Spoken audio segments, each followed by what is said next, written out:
the fourth Sunday of Lent, also known as Laetare Sunday, which is the Latin announcing rejoice, because it comes from the first words of the entrance antiphon. As in Advent, it's the same, but it's gaudete, but it's the same rejoice. And it's rejoice, some people say rejoice because Lent is half over. Rejoice because not Lent is over, but Easter is coming. And rejoice that there will be new believers entering the Catholic Eucharistic community.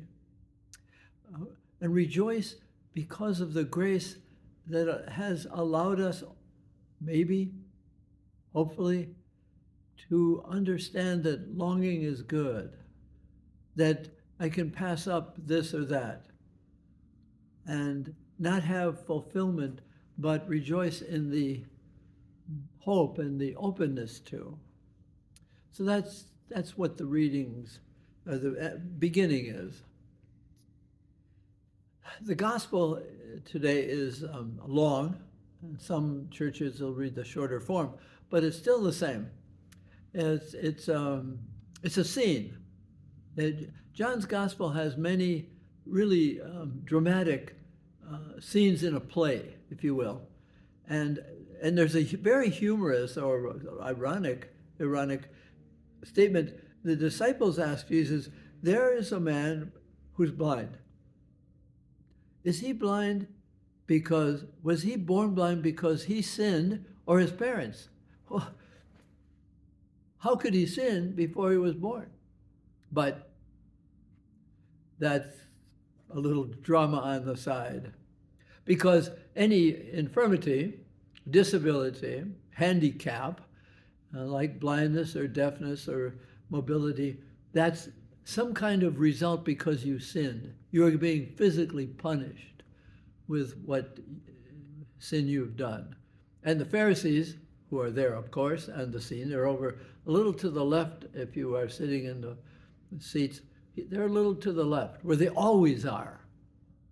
And Jesus is doing this thing, dealing with this man, not a blind man, but a man who is blind from birth, and he can't see.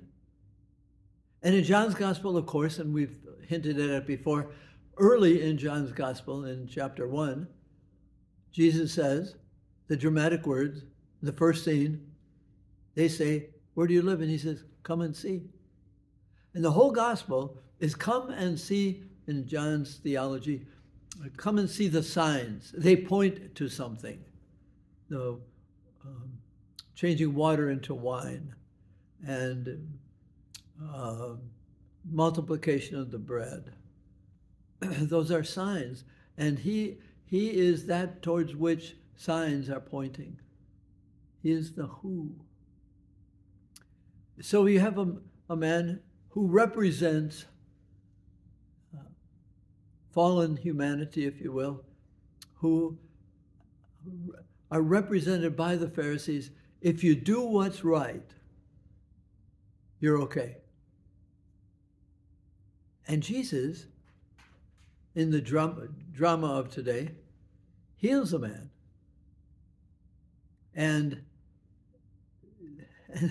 at the end, and I highly recommend, if you can read this gospel for yourselves, read the last few lines, because the Pharisees say, "We're not blind, are we?" They ask the question.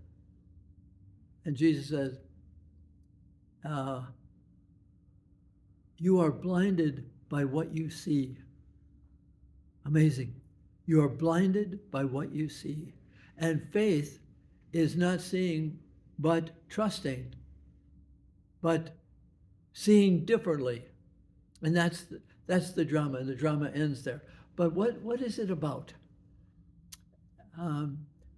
It's about the Pharisees watching Jesus do these things, and they are upset, and he calls them blind because he doesn't see them as the light, the true light that has come into the world from the first chapter of John's Gospel. He is the true light, and they don't see it. They are blinded by the old law, and they are blinded by watching everybody doing the right thing.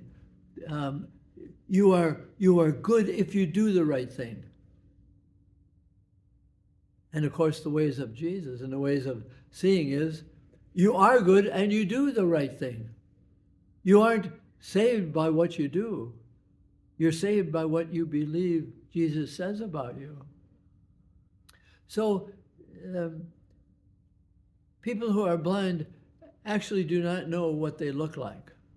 Even if they feel their face, they can feel their face, but not what they look like. They can feel their chubby cheeks, but they can't see how they look. And Jesus comes to tell us how we look to Jesus, to have that kind of sight. So, yes, the man, it's a miracle and he received his sight, but he receives his sight through the eyes of Jesus, that he is blessed to see Jesus and see Jesus seeing him compassionately, hopefully, not looking back with regret. Who made me blind? Who's the cause? My parents? Did I sin? Am I blind as a baby because I did something wrong as a baby and I can live in regret? That living with regret is a blindness. Yes, you're very accurate in what you can see in your past, but in the eyes of Jesus, your regret is a strange thing. Regret can be an act of pride. Looking back, this is what I did, but I should have done better. I am better than that. I regret that I wasn't as good then. I'm better now. I'm gooder now. I'm proud of myself. No, you're blinded by what you see as well. Real sight in Jesus is to see all reality as he sees it, and to see her, him, them, those, it's, to see it sacredly. And the man is cured so that he can see who he is, what he looks like, not just in a mirror, but what he looks like in the eyes of Jesus, how loving and gentle. And that's where we pray on this happy day, and this happy week, and this happy, joyful season of Lent, because we believe in the resurrection of Jesus, who then frees us to see how he looks at us. And we get raised from regret, from a blindness that says, no, I don't know who I am. He tells us who we are. You are more than a friend. You are my buddy. You are my creation. You are my sacred selves because I share my life with you. That's resurrection. And that's the happy time of Laetare Sunday.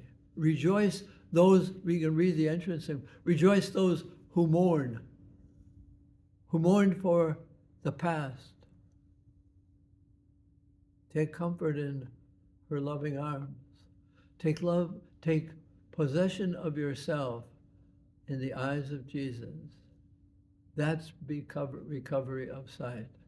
That I can see myself as holy, not because the Pharisees say so, but because his look says so, his actions say so, and his grace. We receive it in the sacraments. We receive it in the Eucharist. It's Jesus saying, let me tell you what you look like to me. Rejoice.